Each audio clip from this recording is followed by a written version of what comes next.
मित्रांनो, आपण आज एक अशा नवीन विषयाला हात घालणार आहोत. तो विषय शक्यतो एक सर्वसामान्यांना माहिती नाही. मित मित्रांनो, आपण बघतो की शेतकरीची कर्जमाफी होऊन सनी माफीची घोषणा होऊन जवळपास 2-4 महिने झाले, तरी अजून त्याच्यावर समित्यावर समिती आहे. या समितीचा अहवाल येणार, त्या समितीचा अहवाल येणार, असं वेळकाऊपणाचं धोरण पडतं मित्रांनो. आता इलेक्शनच्या अगोदरच या सरकारनं आम्ही जर सत्तेवर आले तर सरकारचा 7-12 कोरा, कोरा, कोरा, कोरा, कोरा, कोरा तर तो झालाच नाही. 2 लाखापर्यंत कर्जमाफी देणार आणि त्याच्यावरच समित्यावर समित्या, या समितीचा अहवाल, त्या समितीचा अहवाल, असं वेळखाऊपणाचं धोरण मित्रांनो चालू आहे.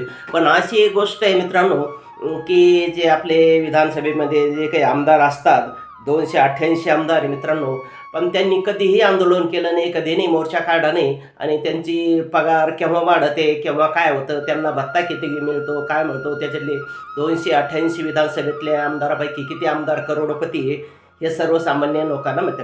कधी आंदोलन तुम्ही त्यांचं ऐकलं का मित्रांनो? कधीही त्यांनी मागणी केली नाही, कधीही मोर्चा काढला नाही, विरोधी पक्षांनी मोर्चा काढला नाही, सत्ताधाऱ्यांनी तर नाहीच नाही. पण त्यांची एकमुखी मागणी एका शब्दात मान्य होतात. आणि शेतकऱ्यांना साधं 2 लाखापर्यंत जे आता कर्ज नेमलं, त्याच्यावर प्रवीण परदेशी यांची समिती नेमलेली आहे. त्यांच्या समितीचा अहवाल येणार, मग त्याच्या 2 लाखाच्या आत किती, 2 लाखाच्या बाहेरची किती, त्यांना कर्जमाफ किती द्यायची, परत जे काही प्रोत्साहन अनुदान त्याच्यात किती शेतकरी बसणार आहे, जे नियमित कर्जदार भरणारे, असं त्यांच्या अहवालावर येत राहणार. पण कधीही काळजा वाजा न करता मित्रांनो, या आमदार लोकांची कधी धरणं आंदोलन नाही. आपण बघितलं असेल, दिल्लीला 2 वर्षापूर्वी 1 वर्षापर्यंत शेतकऱ्यांचं आंदोलन झालं. किती फायदा झाला, किती तोटा झाला, त्याच्यातलं काही सांगण्याची आवश्यकता नाही. या ठिकाणी कर्जमाफीबद्दल बच्चू कडूंनी केवढं मोठं आंदोलन केलं, कितीतरी लोकांनी आंदोलन केलं, ही आंदोलनाची मोठी चर्चा होते. पण आमदारांनी कधी आंदोलन न करता त्यांचा पगार किती वाढतो आणि किती भरमसाठ पगार आहे, याबद्दल आपण माहिती करतो. मित्रांनो, महाराष्ट्राच्या विधानसभेमध्ये 288 आमदार आहे आणि 288 आमदारापैकी 266 आमदार हे करोडोपती आहेत. म्हणजे 95% आमदार हे करोडोपती आहेत. केव्हा झाले? आता अगोदरचे करोडोपती नसतानाच थोडेफार असतील, पण जे लगेच आमदार झाले पहिल्या 5 वर्षात ते करोडोपती झालेले. म्हणजे जवळपास आमदारामध्ये 95 ते 96% आमदार हे काय करोडोपती आहेत. मग विचार करा मित्रांनो, त्यांचा पगार किती असेल, काय देतील. आपण बघितलं आमदाराची सॅलरी स्लिप किती आहे. तुमचे जे आमदार असतात तुमच्या मतदारसंघातले, त्यांची सॅलरी स्लिप किती आहे. आता सर्वसामान्य शेतकरी आपल्याला माहिती नाही, पण मित्रांनो आपण याच्यातून थोडा आढावा घेण्याचा प्रयत्न केला आणि थोडी माहिती काढली. त्याच्यात तर एक थक्क झालेलं आहे. जो तुमच्या जिल्ह्याचा कलेक्टर असतो, पूर्ण जिल्ह्याला सांभाळतो, त्याचा तेवढा पगार आहे. एक सरन्यायाधीश असतो, न्यायाधीश, त्या न्यायाधीशाला सुद्धा तेवढा पगार नाही. म्हणजे मला सांगा, एक कलेक्टर पूर्ण जिल्हा सांभाळतो तरी त्याला तेवढं पेमेंट नाही, एवढं आपल्या आमदाराला असतं. मित्रांनो, आमदार फक्त एक तालुक्याचा असतो आणि पूर्ण जिल्ह्याचा कलेक्टर असतो. मग कलेक्टरला पगार जास्त पाहिजे का आमदारला जास्त पाहिजे? तुम्ही साहजिकच म्हणतात कलेक्टर, कारण कलेक्टर हा पूर्ण जिल्ह्यातले 7-8 काय तालुके असतात तो सांभाळतो, त्याला पगार कमी. आणि माननीय आमदार साहेब एक तालुक्याचे असतात, त्यांना पगार किती? आता मित्रांनो, त्यांना मूळ वेतन असतं 1,82,200. 1,82,200. जसं आपले सरकारी कर्मचारी असतात ना, त्यांचं आपण काय म्हणतो त्याला, की एक बेसिक त्यांचं बेसिक असतं ना, 4,000 5,000 आणि त्याच्यावर मग डी वगैरे काय जातो. तसं आमदार साहेबाचं मूळ वेतनच सुरुवात 1,82,200 पासून. आता ते तर वाढ झाली असेल नसेल ते काही सांगता येणार नाही, पण 1,82,200 पासून त्यांचं मूळ वेतन आहे. त्याच्यात महागाई भत्ता मिळताना मित्रांनो 39,148 रुपये. म्हणजे 39,000 त्यांचं महागाई भत्ता आहे. आपण जर विचार केला, सुरुवातीला जे शिक्षक लोक भरले जातात, ते STचे कर्मचारी आहे, त्यांचं मूळ वेतन आहे 14-15 रुपये. पूर्ण पगार मिळून त्यांना 14-15 मिळतो. पण यांचा महागाई भत्ताच 39,000 रुपये. त्यांच्यानंतर त्यांना टपाल भत्ता मिळतो मित्रांनो 10,000.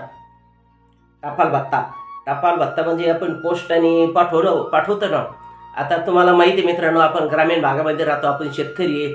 पोस्टमन कधीतरी वर्षातून महिन्यातून 2-3 वेळेस साहजिकच आला तर आला, कारण आता सर्व कामं ईमेलद्वारे व्हॉट्सअपद्वारे याच्यातून होतात की नाही होतात. मग यांना टपाल भत्ता 10,000 रुपये. हे त्यांच्या टपालने काय पाठवतात, सर्व कामं फॅक्सद्वारे चालतात, ईमेलद्वारे चालतात.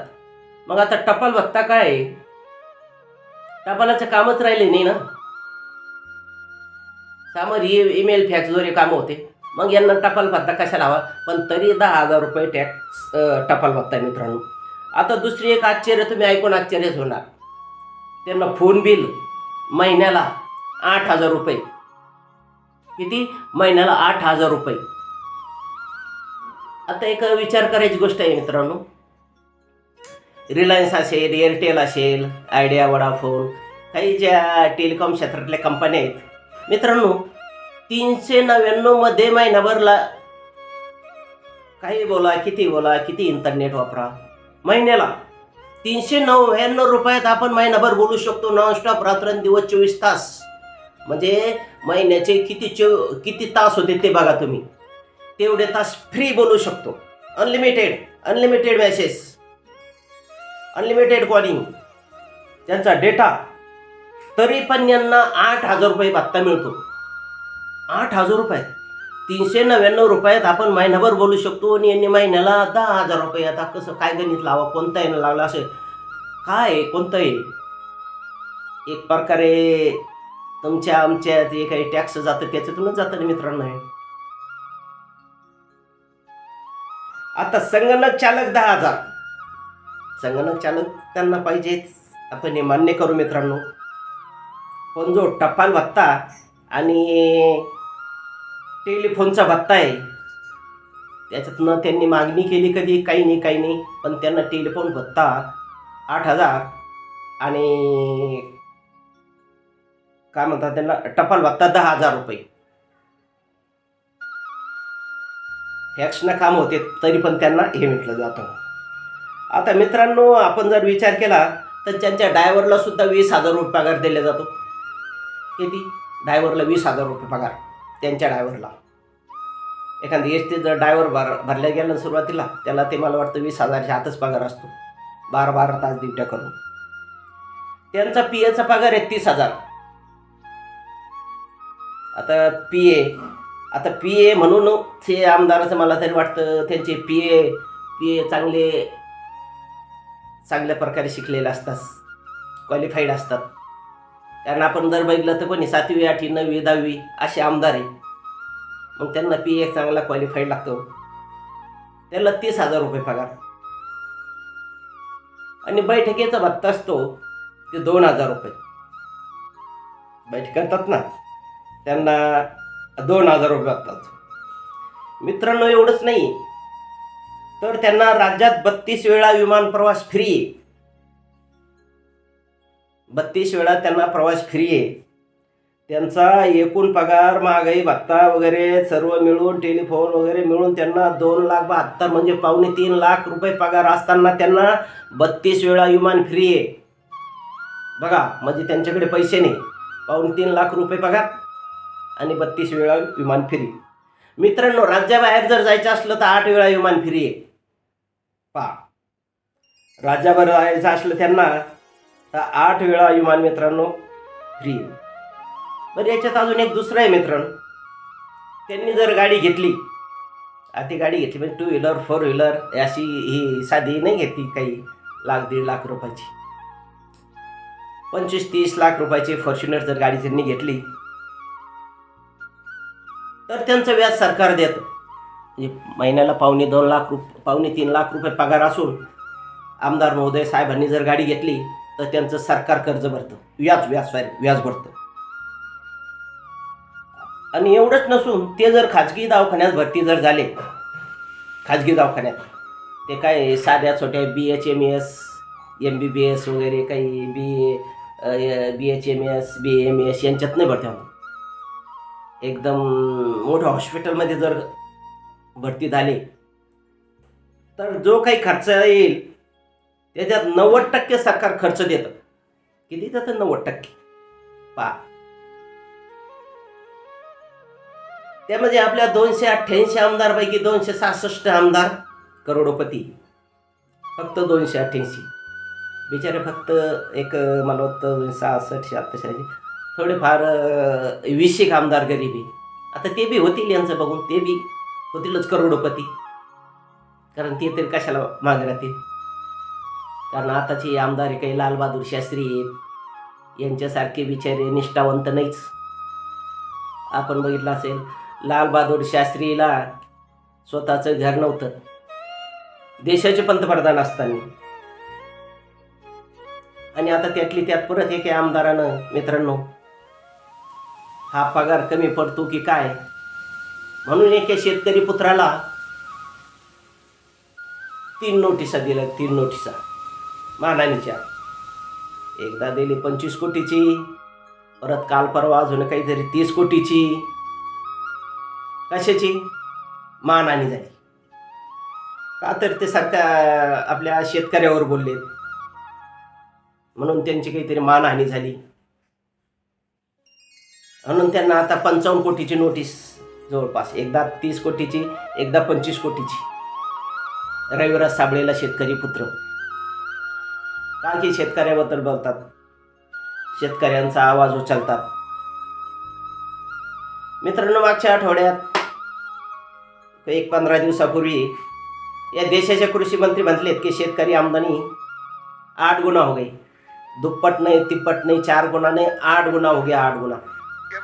पण त्यांचा म्हणण्याचा अर्थ असा की 2014ला जर तुमचं उत्पन्न 1 लाख होतं तर ते आता या सरकारच्या काळामध्ये 8 लाख रुपये झालं.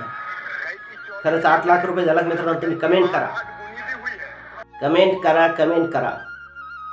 आणि तुमचं जर 8 पट उत्पन्न झालं असतं तर तुम्हाला, मला वाटतं, कृषीभूषण पुरस्कार मिळू शकतो. पण असं कोणाचं झालं का? कोणाचं नाही झालं मित्रांनो. उलट शेतकऱ्याचं उत्पन्न घटलेलं आहे. 2014ला जी कापसाचे भाव तुमचे 10-11 हजार रुपये तुम्ही कापूस विकला, सोयाबीन 7-8 हजार रुपये विकलं, तुरीला 12-13 भाव तुम्हाला मिळालेला आहे मित्रांनो. आता तोच भाव तुमचा निम्मा झालेला आहे. कापूस तुम्हाला 7,000च्या पुढे घेत नाही, सोयाबीन 4,000ला कोणी विचारीना. आणि हे देशाचे कृषी मंत्री म्हणतात, मामा शिवराज सिंग मामा, शेतकऱ्याचे उत्पन्न 8 पट झालं, 8 पट. त्यांना सांगा जाणवा, शेतकऱ्याचं उत्पन्न 8 पट तर झालं, पण महागाई तुमची 8 पट झाली हे नक्की.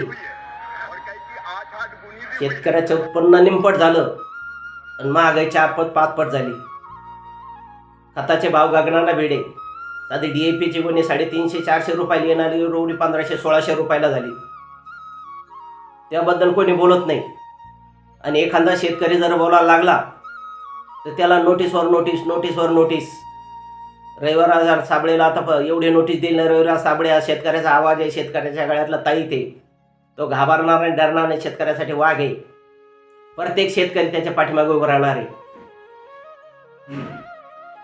तुम्ही बघितलं असेल, आरोग्य खात्याने नोटीस दिली होती अहिल्यानगरला. त्यावेळेस गेले त्यांच्या अधिकाऱ्यांची बोलती बडबड बडबड बडबड काय काय त्यांना बंद झाली ती बोलती. हजारो शेतकरी पाठीमागे होते. आणि आता गावागावातून शेतकरी तयार होणार आहे. हर गावात रविराज साबळे दिसेल तुम्हाला. शेतकऱ्याची एवढी दैनंदिन अवस्था झालेली आहे ना, प्रत्येक गावातून शेतकरी तयार होईल रविराज साबळेसारखा आणि एक त्यांची व्यथा मांडा. नोटीसवर नोटीस, किती नोटीस देणार आहात तुम्ही? म्हणजे तुमचा एवढा भरमसाठ पगार आहे महिन्याला, त्याचं काही नाही तुम्हाला. शेतकरी बिचारा एवढा रात्रंदिवस कष्ट करू, त्याला तुम्हाला 10,000 रुपये भाव देत नाही. आता वर्षाला 200-300 रुपयाची वाढ करतात. हा शेतीप्रधान देश म्हणताल तुम्ही, म्हणू नका. शेतीप्रधान देश जर व्हायचा असलं तर या त्याला जो शेतकरी असतो त्या शेतकऱ्याला पूर्ण तुम्हाला साऱ्या सवलती द्याव्या लागणार आहे. 2014च्या अगोदर जी स्वस्ताई होती ती स्वस्ताई द्या. सिलेंडर 350 रुपयाला आणायचो आम्ही. खताची बॅग 300-350, 400 DAPची बॅग यायची. युरियाचे भाव कमी होते, औषधाचे भाव कमी होते, बियाण्याचे भाव होते. आता तुमचेच भाव वाढले. मग आमचे सर्वसामान्य शेतकऱ्याचे भाव तुम्ही केव्हा वाढणार आहे का? मालाचे बियाण्याचे भाव तिपटीनं झालेत. पण तेच कापसाचे याचे भाव अर्ध्यावर आले, 6,000वर 7,000वर. मित्रांनो,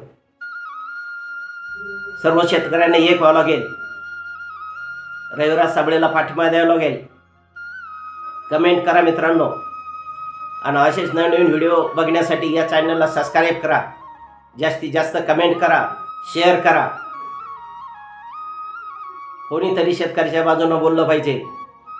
रविराज साबळे आपल्या बाजूला बोलतो, तर रविराज पाटलाला तुम्ही आपण पाठिंबा द्यायला पाहिजे.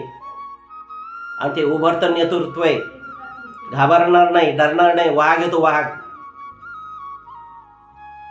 कोणत्याच्याला घाबरणारा माणूस नाही तो. मित्रांनो, असेच नवीन नवीन व्हिडिओ, माहितीपूर्ण व्हिडिओ बघण्यासाठी या चॅनलला लाईक करा, सबस्क्राईब करा आणि जास्तीत जास्त शेतकऱ्यापर्यंत पोहोचा. धन्यवाद.